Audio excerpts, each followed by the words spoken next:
J'aimerais que nous soyons ensemble. Il y a quelques questions nous dit que le mystère caché de tous les temps et dans tous les âges, mais révélé maintenant à ce sein. On a eu à donner quelques pensées concernant ce mystère-là. Tel qu'on a lu dans notre livre, les Colossiens chapitre 1, le verset 26 à 27, on a lu là-bas, et c'est sur le 27e verset, où on est en train de nous dire que ce mystère-là, c'est ce que Dieu a voulu savoir aux païens.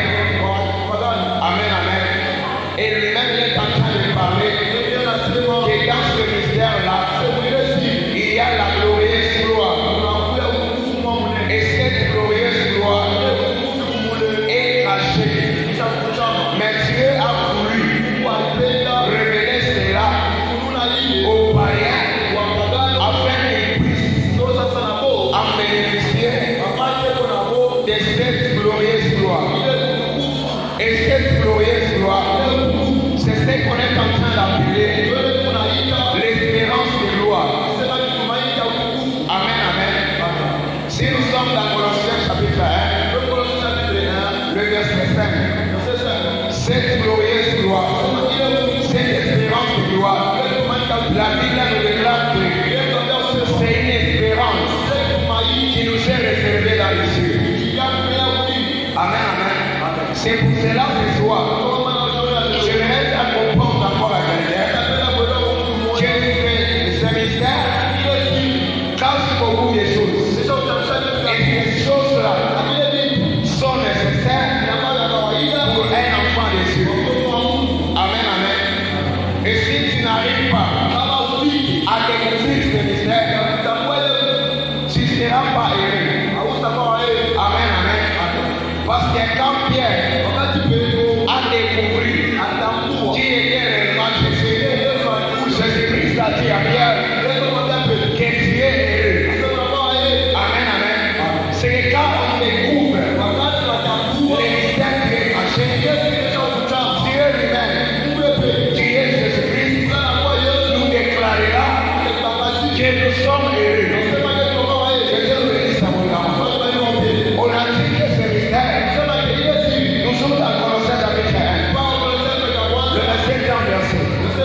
On nous a dit que ce mystère-là, vu que ça cache la glorieuse gloire, son objectif principal, quand cette gloire-là est révélée, c'est pour faire connaître Christ. Et quand on veut savoir, on veut faire connaître Christ, nous sommes obligés de recevoir l'intelligence ministérielle pour connaître le sens de ce que Dieu voudrait parler. Nous allons passer aux Écritures pour continuer avec notre message. On va nous lire dans le livre des Nombres chapitre 21, le verset 4 à 9 et 2 à 4, 32 à 35.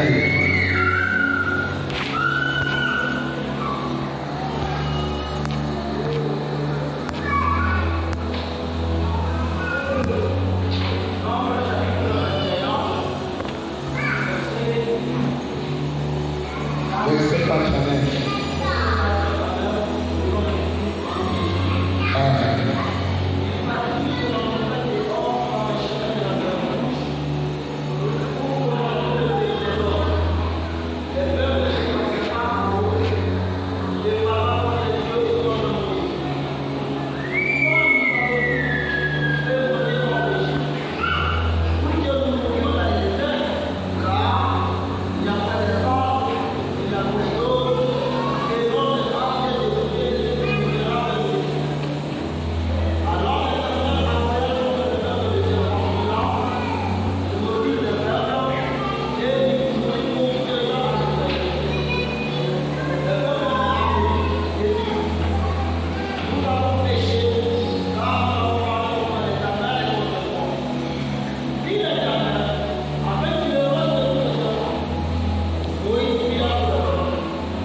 Vous allez interpréter en Swahili pour permettre à d'autres de faire comprendre. Nous sommes dans Nombre 21, le verset 4 à 9. La Bible nous dit, ils partirent de la montagne des Hors par le chemin de la mer Rouge pour contourner le pays des Dons. Les peuples s'impatientant en route et parla contre Dieu et contre Moïse. Pourquoi ne nous avez-vous pas fait monter hors d'Égypte? Pourquoi nous avez-vous fait monter hors d'Égypte? Pour que nous mourions dans les déserts, car il n'y a point de pain et il n'y a point d'eau, et notre âme est dégoûtée de cette misérable nourriture. Alors l'Éternel envoya contre le peuple des serpents brûlants. Il mordit les peuples et il mourut beaucoup de gens d'Israël. Le peuple vint à Moïse et dit, nous avons péché car nous avons parlé contre l'Éternel et contre toi.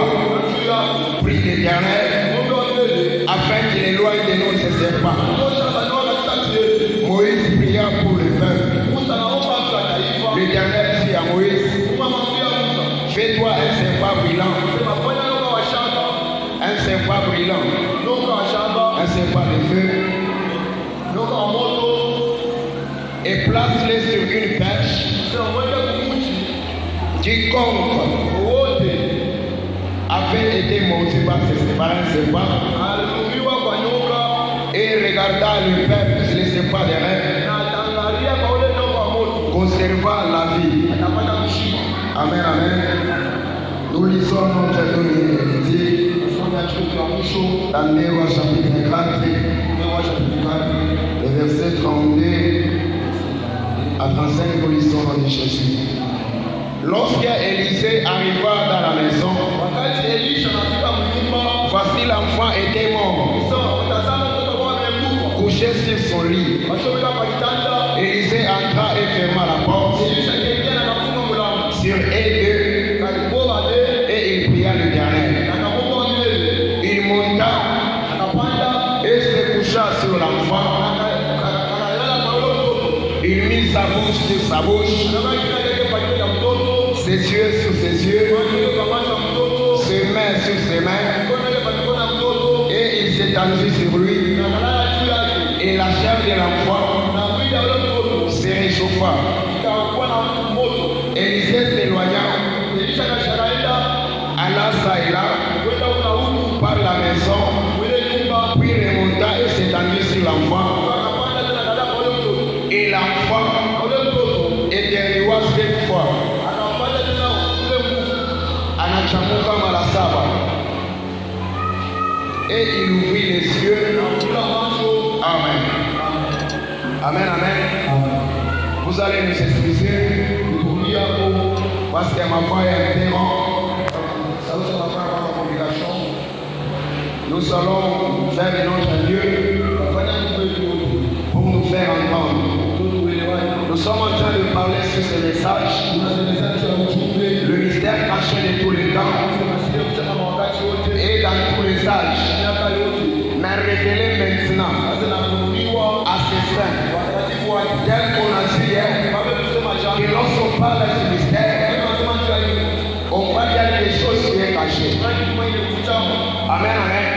Et puis que la chose là est cachée, ça doit être toujours révélé à Dieu. Parce que Jésus-Christ a dit à ses disciples que lorsqu'une maison est construite au-dessus d'une montagne, cette maison-là ne sera jamais cachée. C'est pour dire que quand la chose est cachée, c'est lorsque ça se retrouve dans la vallée. Mais lorsque ça se retrouve sur la montagne, la chose là ne sera jamais caché. C'est pour cela Jésus-Christ, lui qui était le véritable, il était une écriture qu'on a eu à expliquer hier, qui était caché, mais à la présence de Pierre, Pierre a compris que Jésus-Christ était une écriture qu'il pouvait lire et comprendre qui était réellement Jésus. Amen, amen. C'est pour cela on a dit que ce mystère caché, son objectif principal, cacher quelque chose.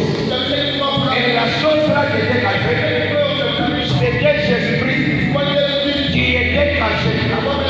Voilà pourquoi si on lit le livre de Luc 24,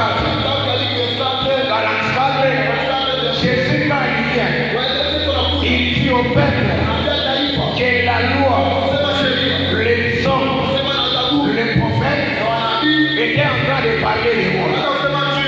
Voilà pourquoi on a dit que si nous lisons les livres des psaumes, nous devons comprendre que ça parle de Jésus. Si nous lisons les livres de Moïse, nous devons comprendre que ça parle de Jésus. Si nous lisons aussi les prophètes, nous devons comprendre que ça parle de Jésus. Que Dieu nous bénisse abondamment. C'est pour cela, peuple des cieux, finir ce mystère-là et de faire connaître Jésus.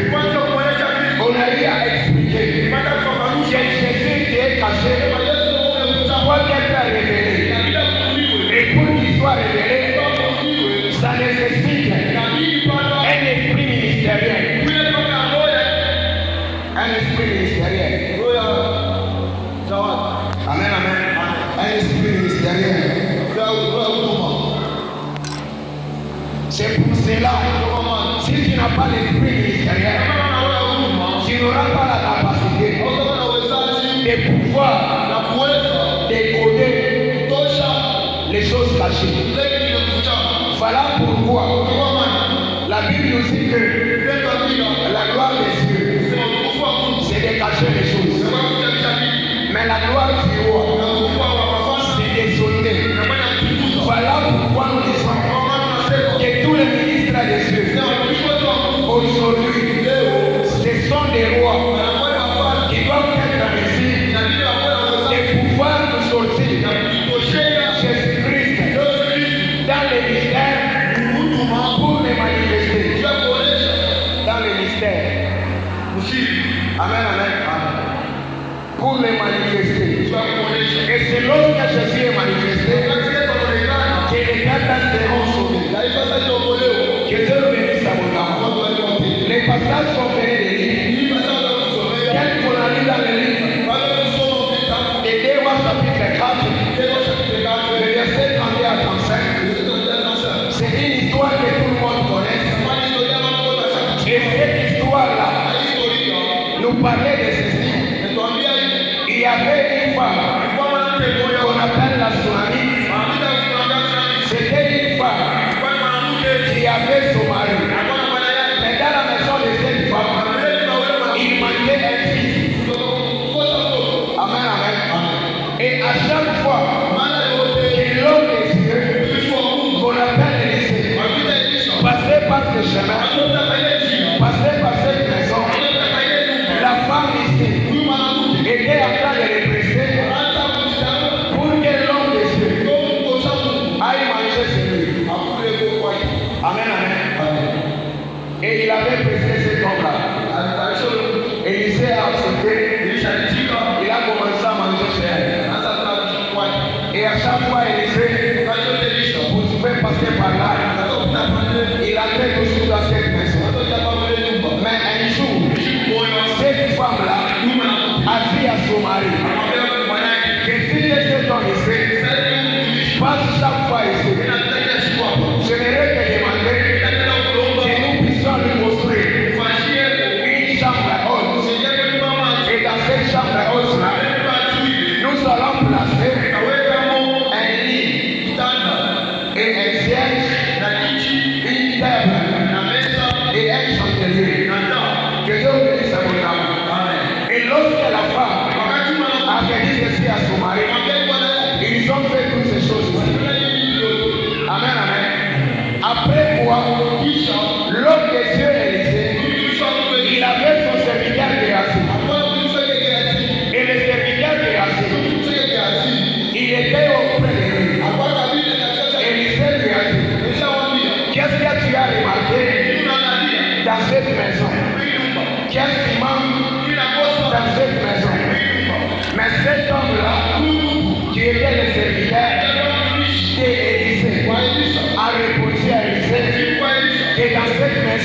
il manque un fils.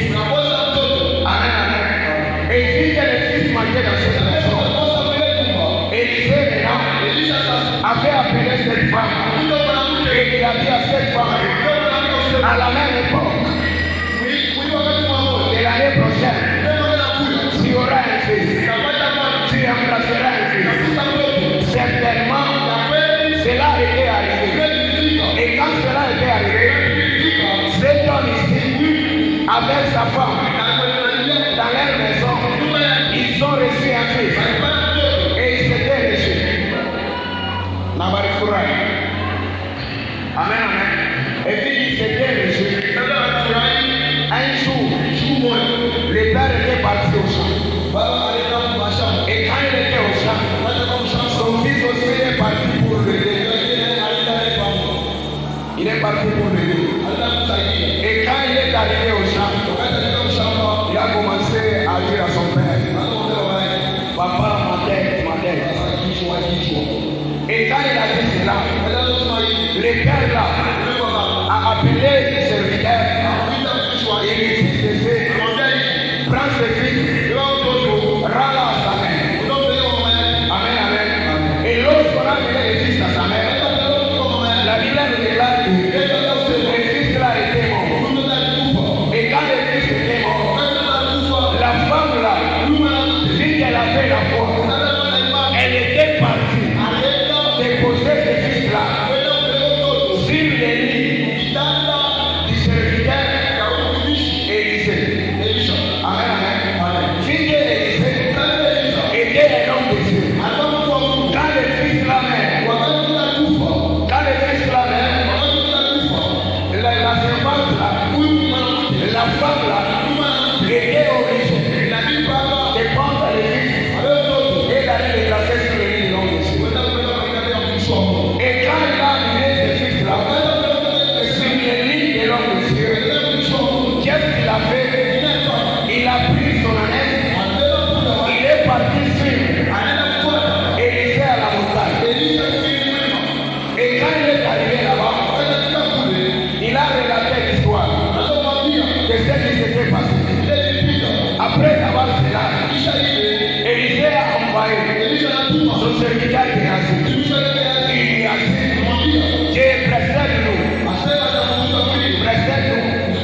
avec ces bâtons. Arrive à la maison, tu vas prendre ces bâtons, tu vas mettre ça sur le fils.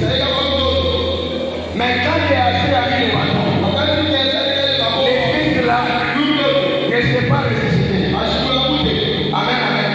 Et Géasi a commencé encore par remonter pour aller suivre Élisée avec cette femme. Il les a rencontrés. Il a dit que le fils ne se réveille toujours pas. Balance la main là aussi. Et quand Élisée arrive dans la maison, il a retrouvé le fils là qui était déposé sur son lit. Amen, amen. Et si ce fils était déposé sur son lit, comme notre objectif principal, nous sommes en train de vouloir ressortir Christ dans les écritures. S'il est caché, nous sommes obligés de pouvoir le révéler selon ce que Dieu avait déjà prédit par les prophètes. Que Dieu nous bénisse abondamment. C'est pour cela, bien aimé les yeux, vous allez comprendre que quand Élisée arrive, il retrouve les fils qui étaient déjà morts. Qu'est-ce qu'Élisée va faire? Amen, amen. La Bible nous déclare que Élisée va se mettre sur ses fils. Il va se coucher sur ses fils. Il va monter sur ses fils.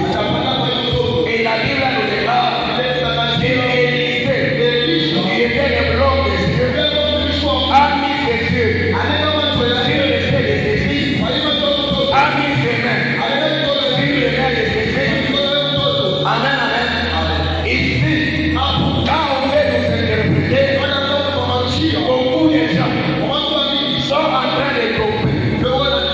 par manque de révélation. Amen, amen. Nous sommes en train de comprendre par cette écriture que beaucoup de gens règlent des problèmes dans le mariage des gens. Amen, amen. Que voilà Dieu béni. Si je suis l'enfant de papa, moi je suis un homme de Dieu. Et il sait qu'on était un homme de Dieu. Il était monté sur un fils. Moi aussi aujourd'hui, si je monte sur toi, tu auras la bénédiction. Ça c'est un mensonge. Parce que l'écriture nous dit que la lettre est l'esprit qui vivifie. Voilà pourquoi aujourd'hui, Dieu nous a envoyés devant le peuple des cieux pour pouvoir délivrer le peuple de l'ignorance afin qu'ils arrivent à comprendre la pensée sur cette histoire. Que Dieu vous dise abondamment. Parce que pour la vie, que les fils là étaient des chamans. Ils ne pouvaient plus vivre. Mais c'est au moment où Élisée, qui était un Dieu, doit monter sur ses fils afin que ces fils-là puissent ressusciter. Que Dieu vous dise abondamment. C'est pour cela Élisée, pour ressusciter les fils, il était obligé de pouvoir mettre ses yeux sur les yeux de ses fils, ses mains sur les mains de ses fils, sa bouche sur la bouche de ses fils. Que Dieu vous dise abondamment. Balance ta main là aussi. Soyez vraiment dentés pour que nous puissions comprendre là où nous sommes en train d'aller. Je suis en train d'aller lentement pour que nous puissions rester quelque chose. L'homme des cieux Élisée, c'était un Dieu.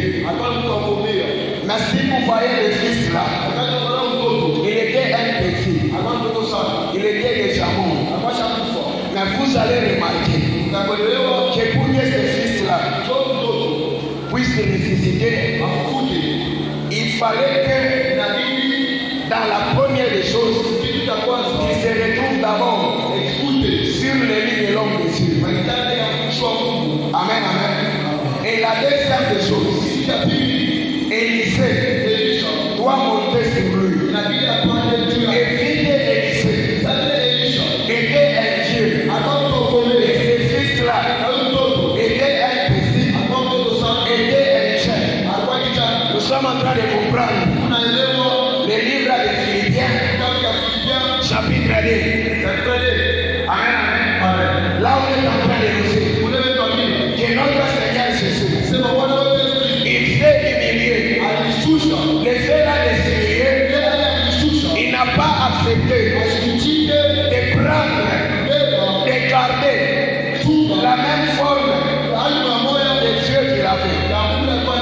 Mais la Bible nous déclare qu'il s'est dépouillé de cette divinité pour devenir un homme simple comme nous. Voilà pourquoi, par ce geste-là, il avait été souverainement élevé. Amen, amen. C'est que nous devons comprendre Dieu qui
écriture doit nous apporter un enseignement. 1 Corinthiens 10, verset 11. La Bible nous déclare que tout ce qui a été fait dans l'ancien temps, c'est pour nous un enseignement aujourd'hui. Il y avait plusieurs rois. Il y avait plusieurs rois. Plusieurs rois. Amen, amen. Il y avait plusieurs rois. Et ces rois-là n'ont pas été tous choisis par Dieu pour que Dieu nous donne un enseignement. Mais il y a eu des rois que Dieu a choisis pour nous servir d'un enseignement aujourd'hui. Amen, amen.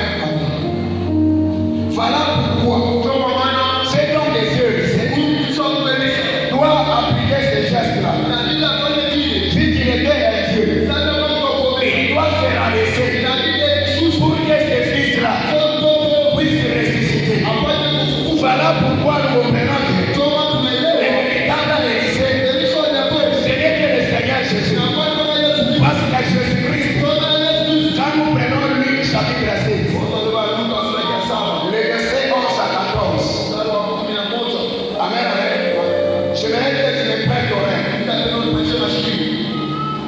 Jésus-Christ, il était le Père. Mais quand il est venu, il est devenu le Fils. Il s'est retrouvé sur ce monde.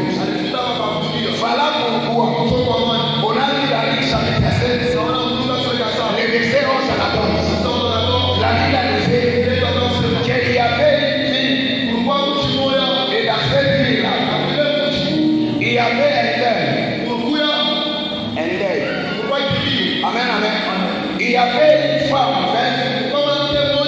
qui avait son fils unique. Et son fils unique là était mort. Et quand il était mort, ce fils-là avait amené toute la vie en dehors de la vie. Amen, amen. Et quand ils se sont retrouvés en dehors de la vie, à cause de la mort d'un fils unique, nous devons comprendre quelque chose. Jésus-Christ aussi était en train de venir. Que Dieu bénisse à mon âme.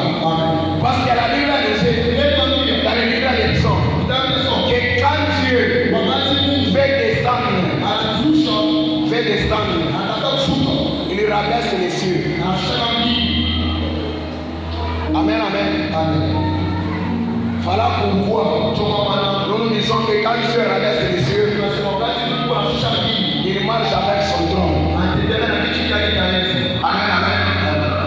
Dieu ne s'est jamais séparé de son trône.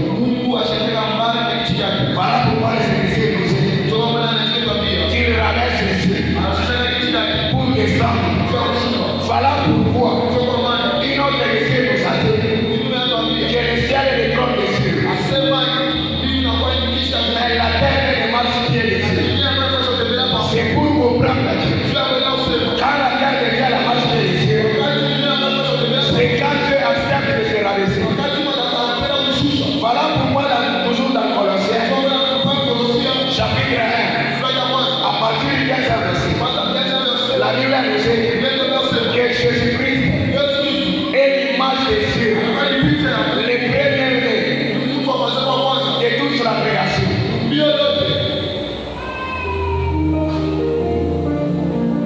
Si Dieu était invisible, si nous avons besoin de les voir, nous devons voir Jésus.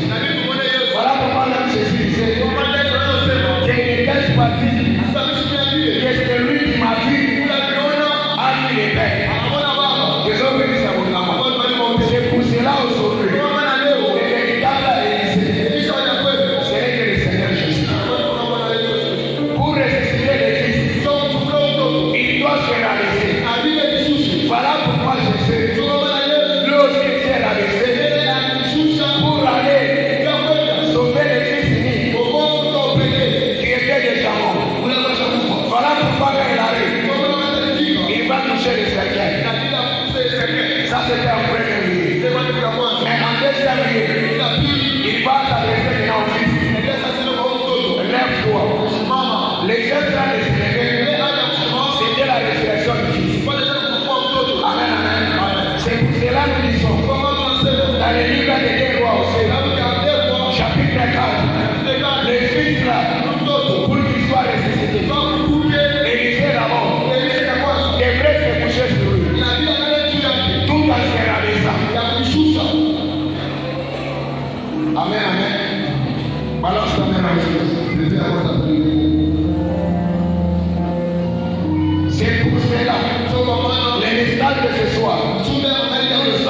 de donner l'explication vraie des cieux, afin que le peuple des cieux soit éclairé. Amen, amen. Élisée, c'était le véritable Jésus qui a ressuscité les fils-là qui étaient morts. Voilà pourquoi ces fils-là, pour qu'ils soient ressuscités, il ne sera jamais posé. Il ne sera jamais posé n'importe où. Amen, amen. Mais il a été posé que sur les lits de l'homme ici.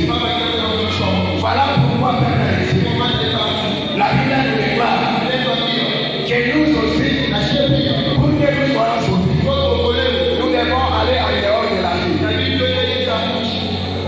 Parce qu'en dehors de la vie, c'est là qu'on a mené les morts. Amen, amen. C'est pour cela dans les églises. Si quelqu'un est en vie, il est dans la vie. Il est dans la vie. Amen, amen. Amen. C'est pour cela les Écritures nous disent que si quelqu'un est dans la ville, il reste là-bas parce qu'il est encore un vivant. Mais s'il meurt, il ne va plus rester dans la ville. Pourquoi? Parce que les morts et les vivants n'ont pas de communion. Voilà pourquoi même Jésus, il avait été tué en dehors de la ville. Parce que c'est en dehors de la ville là que se trouvait la croix. Amen, amen. C'est pour cela l'homme des cieux est resté pour ressusciter les fils. Ces fils-là doivent être posés sur les lits. Et ces lits-là, aujourd'hui, c'est lui qui est l'œuvre de la croix. Amen, amen. Si aujourd'hui nous sommes ressuscités de nos œuvres mortes, de la vie du péché, c'est à cause de l'œuvre de la croix qui s'est manifestée le jour où notre Seigneur Jésus avait été crucifié. Que Dieu bénisse abondamment. Quand nous lisons dans le livre de Nombre 21, le verset 4 à 9, la Bible nous dit que le peuple, lorsqu'ils sont arrivés tout près de Or, ces peuples-là ont commencé à murmurer contre Moïse et contre Dieu. Et quand ils sont agi de la sorte, qu'est-ce que Dieu a fait? Dieu a envoyé le serpent brillant. Amen, amen. Et ce serpent brillant, c'était le serpent qui était en présence des enfants d'Israël. Une fois que ce serpent-là te mord, tu es là, tu dois toujours mourir. Amen, amen. C'est pour cela que la Bible nous dit que tout celui qui était mordu par ce serpent-là était mort. Mais la Bible nous déclare que lorsque le peuple ont reconnu leur faiblesse, ont reconnu leur péché, ils ont dit à Moïse: nous avons péché contre toi, nous avons péché contre Dieu. Demande à Dieu afin qu'il nous pardonne, afin qu'il enlève au milieu de nous ce serpent. Que Dieu nous bénisse abondamment. Mais qu'est-ce que Dieu va faire? Dieu va dire à Moïse: fais-toi un serpent brillant. Amen, amen. Et quand Moïse veut faire le serpent, il a fait le serpent d'airain. Et Dieu lui a dit qu'il doit placer ce serpent d'airain sur une perche. Or, une perche, c'est aussi un bois. Que Dieu bénisse abondamment. Et la Bible nous déclare que quiconque aura été mordu par ce serpent, s'il regarde, s'il cherche seulement son regard vers ce serpent d'airain qui est placé à la perche, certainement il aura une vie sauve. Amen, amen. C'est pour cela Dieu pour sauver le peuple de la mort, il était obligé d'effectuer l'œuvre de la croix à travers Jésus-Christ. Parce que la perche là, aujourd'hui, c'est la croix. C'est pour cela Galates 3, le verset 13, la Bible nous dit que tel qu'il est écrit, maudit soit celui qui est pendu au bois. Amen, amen. Or le seul homme qui était pendu au bois, qui était maudit, ce n'est que le Seigneur Jésus. Balance ta main là aussi. Voilà pourquoi aujourd'hui, comme étant un mystère, si Dieu sa cache Jésus-Christ, nous devons révéler Jésus et montrer de la manière dont il est en train d'agir pour sauver un peuple. Que Dieu bénisse abondamment. C'est pour cela dans la Bible, si on parle du serpent, ce n'est pas seulement le diable. Même notre Seigneur Jésus, c'est un serpent véritable. Que Dieu bénisse abondamment. Apocalypse chapitre 12, à partir du 7e verset. Là, on nous parle du diable comme étant le serpent, comme étant les grands dragons, comme étant lui-même le Satan. Vu que lui aussi il est un serpent.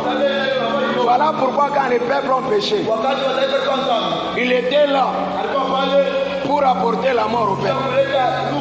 Mais Jésus-Christ, comme c'est lui-même le rapporteur de la vie, voilà pourquoi Jean, chapitre 3, le verset 14 à 16, la Bible nous dit que comme Moïse éleva le serpent dans le désert, il faut que de même le Fils de l'homme soit élevé. Amen, amen. C'est pour cela ici nous comprenons que le serpent qui avait été élevé dans le désert, c'est notre Seigneur Jésus-Christ. Parce que quand on nous dit comme, c'est la comparaison. Que Dieu bénisse abondamment. C'est pour cela aujourd'hui, notre Seigneur Jésus-Christ, comme étant le libérateur, il était obligé pour se révéler à nous. Il est venu pour nous sauver. Voilà pourquoi la révélation est vraiment importante pour le peuple des cieux. Parce que si vous manquez la révélation, vous ne serez jamais sauvés. Amen, amen. Est-ce que nous sommes ensemble? C'est pour cela, Jésus-Christ, lui qui était un mystère caché, maintenant, il doit être révélé. Pour qu'il soit révélé, nous avons besoin de l'esprit ministériel qui doit montrer qui est réellement Jésus-Christ. Aujourd'hui, beaucoup de gens ne connaissent pas Jésus. Connaître Jésus, ce n'est pas si on te demande. Tu connais Jésus, tu acceptes. Parce que Paul a dit que nous, ce que nous disons, c'est ce que nous connaissons. Et c'est en ce que nous avions cru. Amen, amen. C'est que celui qui connaît Christ, il doit le déclarer par sa bouche.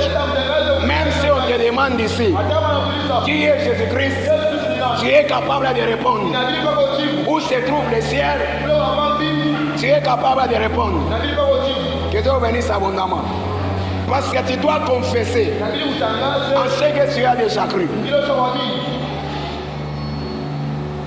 Jésus-Christ aujourd'hui, il est toujours caché au peuple.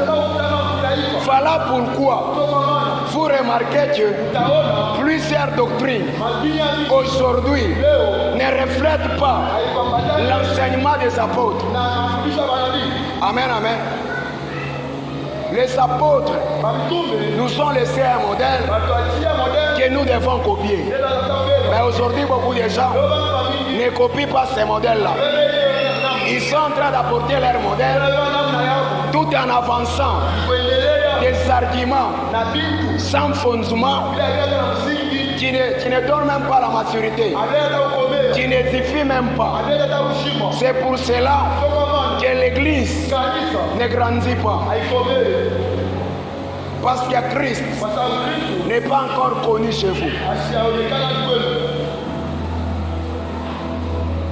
À travers ces mystères, nous sommes venus vous faire connaître Christ. Parce que quand Christ est révélé, lui-même va sauver. Lui-même donnera la vie. Voilà pourquoi, si nous lisons Esaïe, chapitre 8, le verset 18, Esaïe dit que moi et mes enfants que l'Éternel m'a donné, nous sommes des signes et des présages. Amen, amen. Or, nous devons comprendre à Dieu. Esaïe, comme était un prophète, il était un signe de Dieu. Et vu que les prophètes ont parlé de Jésus, Jésus-Christ juste là, il était caché. Mais pour qu'il soit révélé, il fallait que ce qui avait été vu par les prophètes puisse maintenant arriver. Voilà pourquoi la parole là d'Esaïe, de dire que nous sommes des signes, a été accomplie à travers cet homme de Judas Iscariote. Amen, amen. Parce que Judas dans la Bible, il n'est pas seulement un démon. Et Judas aussi dans la Bible, il représente aussi un prophète. Voilà pourquoi dans Matthieu 26, vous allez remarquer que Judas, comme étant un prophète, comme étant un signe, il a dit aux gens qui étaient avec lui, vu qu'ils allaient pour arrêter Jésus, il a dit, il a donné un signe, que je vous donne un signe, c'est lui que je vais baiser, c'est celui que vous allez arrêter. Amen, amen. C'est qu'avant qu'on arrête Jésus, avant qu'on arrête Jésus, personne n'était dans l'espérance qu'un jour il sera sauvé. Mais c'est au moment où on a arrêté Jésus que les peuples ont eu cette foi-là que certainement nous serons sauvés. Voilà pourquoi Judas, comme était un prophète, Jésus-Christ, il était avec ses disciples. Il n'était pas facile de pouvoir connaître qui allait sauver les peuples. Amen, amen. Parce que pour sauver les peuples, il fallait qu'on puisse choisir celui qui était en mesure de pouvoir sauver les peuples. Amen, amen. Parce que celui qui devrait sauver les peuples, c'était un agneau âgé d'un an, sans défaut. Amen, amen. Et un mâle. C'est pour cela Judas, quand il a vu tous ces gens-là, il a vu que ça serait impossible qu'on arrête celui qui doit sauver les peuples. Mais Judas doit révéler le véritable agneau qui était Jésus-Christ afin qu'il soit arrêté pour que les peuples soient sauvés. Amen, amen. C'est pour cela Pilate, quand il était avec Jésus, il a remarqué que les accusations n'avaient pas un apport responsable, une preuve. Il a commencé à dire à Jésus, regarde comment c'est ton peuple est donc livré. Amen, amen. Et Jésus a répondu, j'aime sa réponse.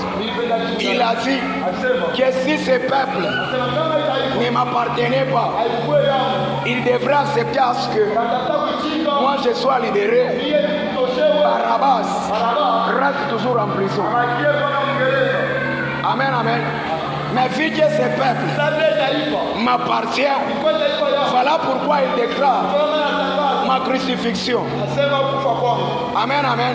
C'est pour dire que pour que nous soyons sauvés, Jésus-Christ doit être arrêté et être tué afin que Barabbas, qui est le peuple aujourd'hui, sois libéré de la prison.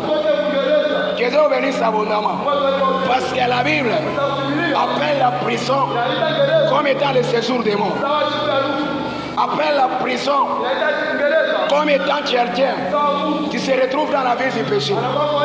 Mais aujourd'hui, si Dieu les Écritures nous dit que nous devons aller faire de toutes les nations, des disciples de Christ, nous sommes obligés de révéler Christ afin que le peuple soit sauvé par le Seigneur Jésus. Est-ce que tu peux balancer ta main là-dessus? C'est pour cela, peuple des cieux, je suis déjà à la fin. Jésus-Christ, quand il est encore un mystère, il ne peut pas sauver. Mais s'il est révélé, c'est maintenant qu'il va sauver. Voilà pourquoi, du temps de Goliath, Goliath avait régné pendant 40 jours sur la terre de Soko. Il avait régné sur les enfants d'Israël. Mais quand David, qui est le véritable Jésus, quand il arrive, il doit faire tomber les Goliaths qui étaient en train de faire souffrir les peuples. C'est pour cela aujourd'hui, les Goliaths, c'est la vie du péché que Jésus-Christ, quand il est révélé, est venu faire tomber dans la vie de mon frère, dans la vie de ma soeur, afin que nous puissions remarquer un changement. Que Dieu bénisse abondamment. Quand Goliath tombe, nous allons faire les blocages qui étaient dans la vie des chrétiens commencer à tomber. Que Dieu bénisse abondamment. C'est pour cela, par ce message, nous sommes en train de dire au peuple des cieux que les mystères qui étaient cachés pendant tout le temps et dans tous les âges, ces mystères-là étaient en train de cacher Jésus-Christ qui serait en train de révéler un jour. Et ce jour, c'est aujourd'hui que nous révélons Jésus-Christ. C'est lui qui est le véritable Seigneur et Sauveur. Face à les Écritures entières, parle sur Jésus-Christ. Que Dieu vous bénisse abondamment.